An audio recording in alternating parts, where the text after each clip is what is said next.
안녕하세요. 반갑습니다. 최명입니다. 오늘은 상해 동북방에 위치한 갑골문 방은 제국 단군조선이라는 주제를 가지고 여러분께 말씀을 드리도록 하겠습니다. 지난 시간에는 이제 그 갑골문의 가장 기본 형식과 천간지지, 그 기본 형식을 구성하는 굉장히 중요한 요소로 천간지지에 대해서 살펴보는 시간이었다면, 오늘은 조금 더 높은 단계로 이 동북방에 위치한 방이 왕국이 아니라 제국이고 우리 역사에 나오는 단군조선이다 라는 주제로 이제 강의를 드리도록 하겠습니다. 그래서 처음에 이제 앞부분에서 방에 대한 연구의 경과를 살펴보고요. 두 번째로 방에 세 가지 의미가 있습니다. 세 가지 의미를 살펴보고, 그 다음에는 갑골문에 나타난 방과 상의 관계를 여러 가지 유형별로 방의 상도읍 정벌과 감독을 하는 갑골편을 살펴보고요. 또 방상의 전쟁 국사를 통해서 본 방의 위치가 어디냐, 방의 위치를 알아보겠습니다. 그리고 앞에 두 개에서는 방과 상이 어떤 전쟁과 충돌을 벌였다면, 그 다음에 방이 상에게 도움을 주는 복사도 나타납니다. 그것도 살펴보겠습니다. 그 다음에 마지막으로 방이 제 명령을 받는구나, 그런 복사가 있어서 같이 한번 살펴보도록 하겠습니다. 이게 이제 갑골문을 살펴봤다면, 그 다음으로는 이제 문헌기록, 시경과 주역 한서, 단군세기에 이것 관련한 어떤 기록이 있는지 그걸 또 살펴보도록 하겠고요. 마지막으로 현재 그 한중학계에서 방이 활동했던 이 요서 지역의 정치체에 대해서 어떤 인식을 가지고 있는지 마지막으로 살펴보도록 하겠습니다. 오늘 내용이 매우 중요하고, 또 상과 동시대에 동북방에 방이라는 나라가 있었다는 내용은 역사학계에서 굉장히 논란이 되는 부분이기 때문에 조금 어렵고 길더라도 주의해서 경청해 주시면 감사하겠습니다. 그래서 제가 참고한 자료들인데요. 위에 있는 책들이 대부분 중국 학자들이 연구한 논문을 많이 참조를 했습니다. 갑골문 연구 초기 1959년에 이 후호 슈엔이라고 하는데, 이 학자가 쓴 이제 은복사 중에 상제와 왕제라는 논문을 참고를 했고, 갑골문 초기에는 제에 대해서 연구를 굉장히 많이 했습니다. 그리고 이제 이 이발 2011년부터 요때는 또 방에 대해서 적극적으로 연구를 많이 했고요.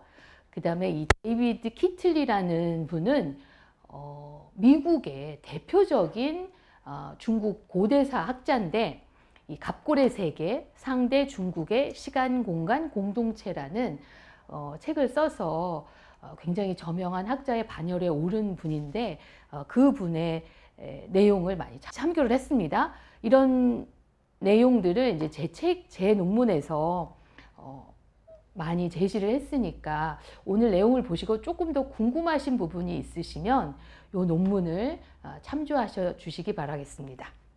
오늘의 주인공 이 방의 글자가 어떻게 되는지, 이 갑골문의 방인데요.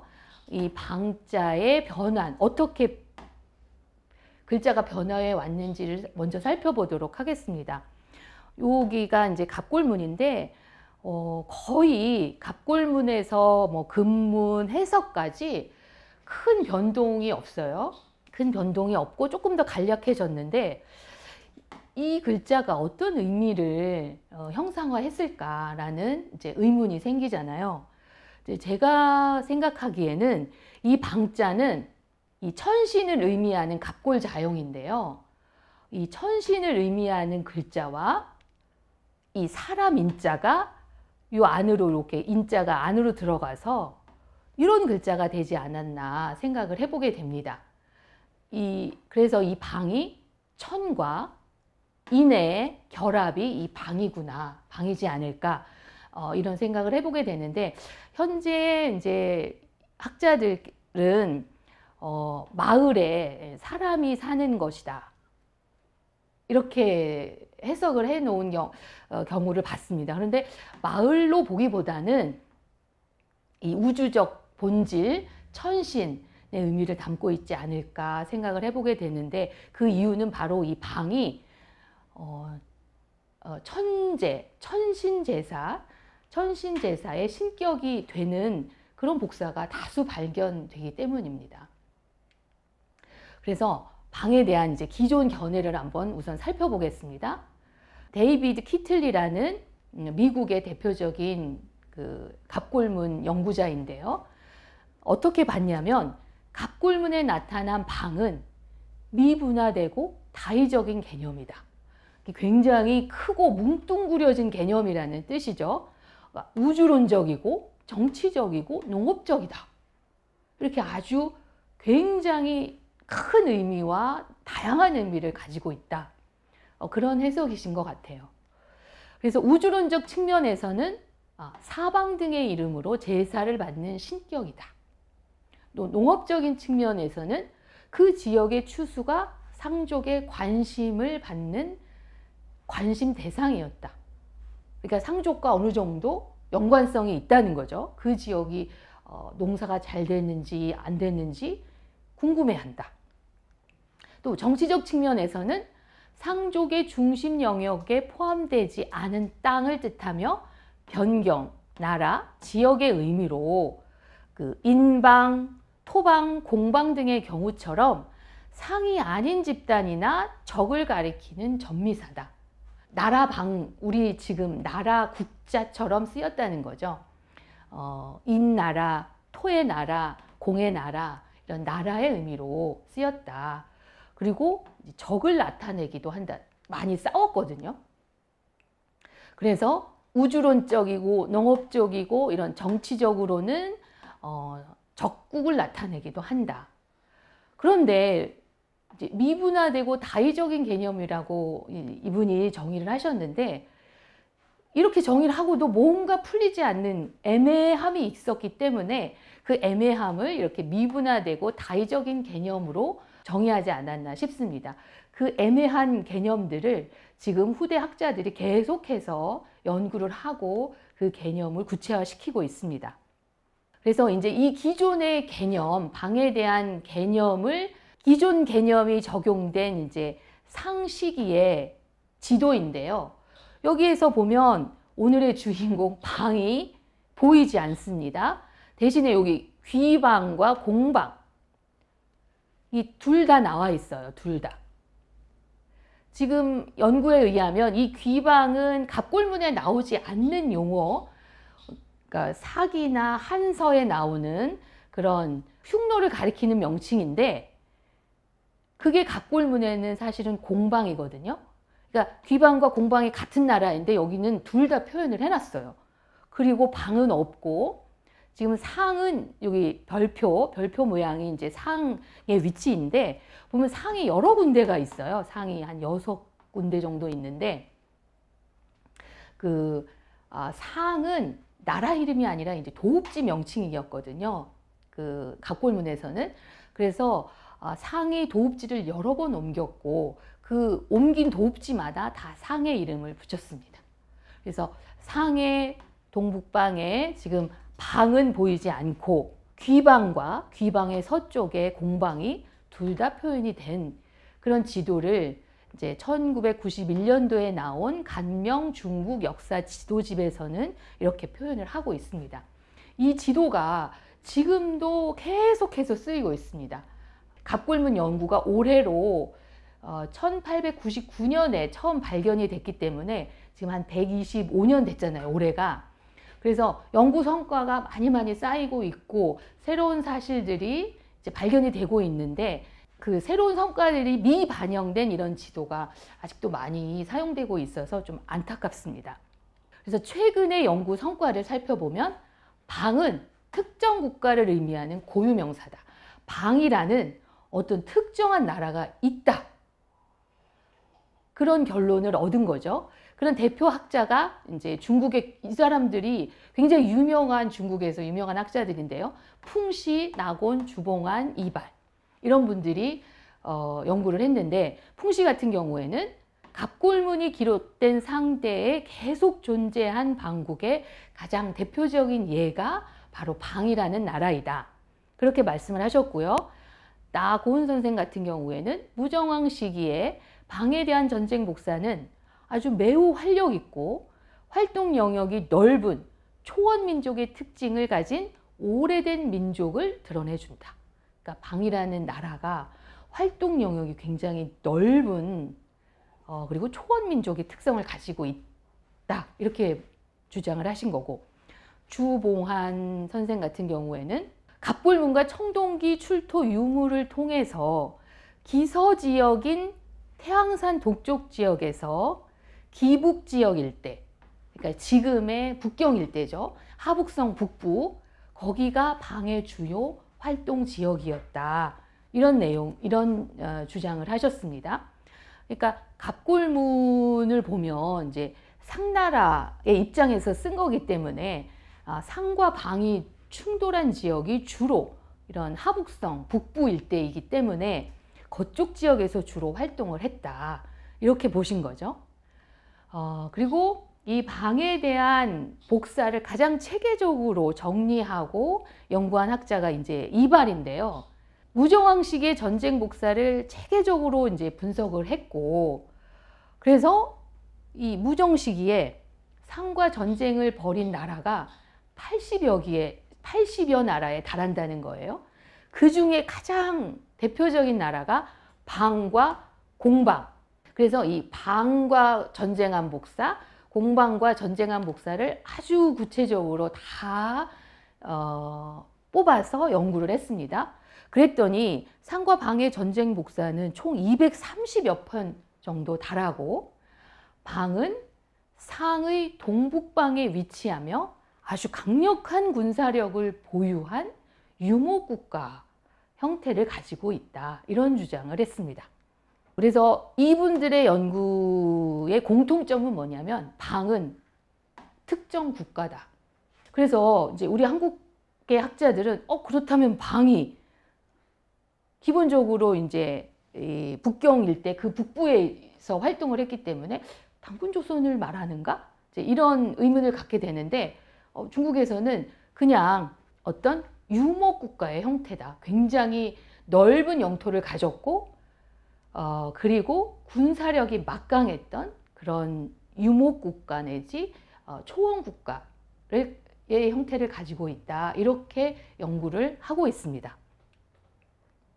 그래서 이제 이 중국 학자 이발이 상대 무정시기 갑골 군사각사의 정리와 연구라는 그 박사학위 논문에서 방과 상이 전쟁한 복사를 쫙 분석을 해보니까 이게 시기별로 다 나타난다는 거예요.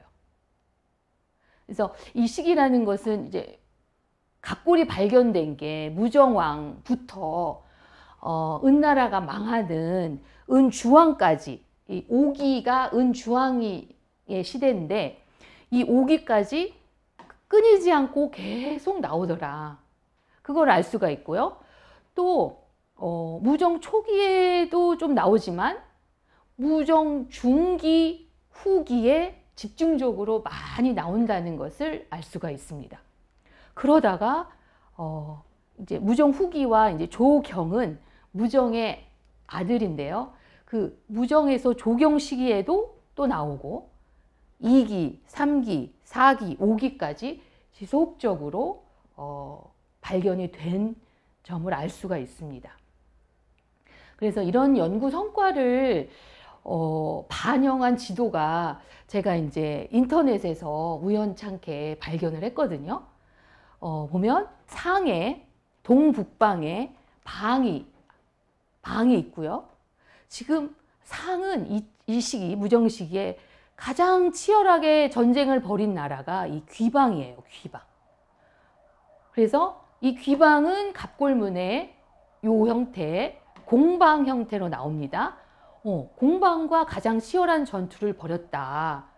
그거를 이제 잘 표현한 지도여서 제가 가지고 왔습니다. 그리고 또 서쪽에 이 강족이 있죠. 강방도 있고, 동남쪽에 인방이 이렇게 위치합니다. 이 인방은 우리가 알고 있는 동이족이 갑골문에서는 인방 이렇게 나와요. 그래서 방과 이 공방, 귀방과 인방, 또 상, 뭐 이런 주가 있죠. 주는 상의 제후국이었기 때문에 같은 영역으로 이렇게 표현을 했습니다. 그래서 이 지도가 최근의 연구 성과를 좀 더 반영한 그런 지도로 보여서 제가 이 지도를 가지고 왔습니다. 그렇다면 이제 방의 이 세 가지 의미를 좀 차례대로 알아보겠습니다. 물론 이 세 번째, 오늘의 주요 주제는 상의 동북방에 위치한 어떤 특정 나라라는 것이 가장 중요하겠지만 이 제사의 대상이 되는 신격인 것과 그 다음에 나라국에 해당하는 그런 일반 명사로 쓰였다, 이런 부분도 같이 살펴보도록 하겠습니다. 그래서 일단 이제 이 방에 제사의 대상이 되는 신격의 그 복사편이 이렇게 아주 거의 완전한 형태로 출토가 됐습니다. 이 출토가 된 요 복사를 보면은 이 방이 얼마나 중요한 제사의 대상이 됐는지 그거를 좀 알 수가 있는데요. 또 이제 갑골문을 공부하다 보면 굉장히 기본적인 어휘, 가장 많이 나오고 중요하게 나오는 어휘 중에 이 동서남북이 있습니다. 동서남북. 지난 시간에 우리가 천간지지도 굉장히 중요한 기본적인 요소라서 살펴봤는데, 이 동서남북 또한 굉장히 중요하고 단순한 방위가 아니라 이것 자체가 하나의 신격의 의미를 가지고 있습니다. 그래서 이 동자는 그 태양이 떠오르는 모양을 상형한 글자다, 이렇게 해석을 하고 있습니다. 이렇게 나무 사이에서 태양이 떠오르는 모양. 그리고 이 서자는 새의 둥지를 상형한 글자라고 해요. 그러니까 새의 둥지. 그리고 이 남자는 요 밑에 있는 그 기호가 악기예요. 악기를 이렇게 끈에 매달아서 달아놓은 그런 모양을 상형한 글자라고 하는데, 그것이 이제 남쪽의 의미를 가지고 있고요. 요 북자는 이렇게 보면은 알 수가 있죠. 사람이 등을 맞대고 이렇게 서 있는 모습. 그래서 북쪽은 이제 추운 지역이기 때문에 이렇게 할 때 가장 체온을 잘 보존할 수 있다고 하거든요. 그래서 이제 북쪽을 나타낸 글자고, 지금도 거의 비슷한 형태잖아요. 그거를 알 수가 있습니다. 그리고 이 동서남북은 또 바람이나 봉황이나 그런 것과, 그런 개념과도 연관이 되는데, 또 중요한 것이 갑골문에서는 이 바람풍과 봉황봉이 한 글자로 쓰였어요. 어떤 때는 바람풍의 의미도 있고 또 봉황봉의 의미도 있습니다. 그러니까 봉황은 제사신이고 그런 어떤 그 신적인 존재잖아요. 근데 바람 역시 굉장히 신적인 존재로 쓰였고요. 요게 봉황봉자이고 또 요 글자도 똑같은 글자입니다. 요 옆에 이런 기호가 있는데 이것도 같은 모양으로, 요거를 알면은 이 갑골 편을 해석하는데 많은 도움을 얻을 수가 있습니다. 그래서 이제 글자가 지금 어지럽게 쓰여 있는데, 요거를 그러니까 현대의 이런 해서체로 적어 놓은 게 요 내용이거든요. 그럼 제가 좀 어렵더라도 잘 살펴보도록 하겠습니다. 신해복 내정, 제우 남방 왈미 풍이 9년 1월, 여기까지 한번 끊어서 살펴볼 텐데요. 지난번에 우리 기본 형식을 배워서 이제 좀 아실 수가 있죠. 기본 형식에 잘 맞추어진 문장인데, 신의 일에 정인내가 복을 하여 묻습니다. 미로 불리는 남방에게 채의례를 올릴까요? 이런 내용이거든요. 그 다음에 풍은 이로 불리는 풍과 미로 불리는 남방에게 채의례를 올리면 구년은 풍년을 구할까요? 이렇게 해석을 할 수가 있습니다. 그리고 그 뒤에 문장은 그러니까 동쪽, 동방은 서구로 불린대요.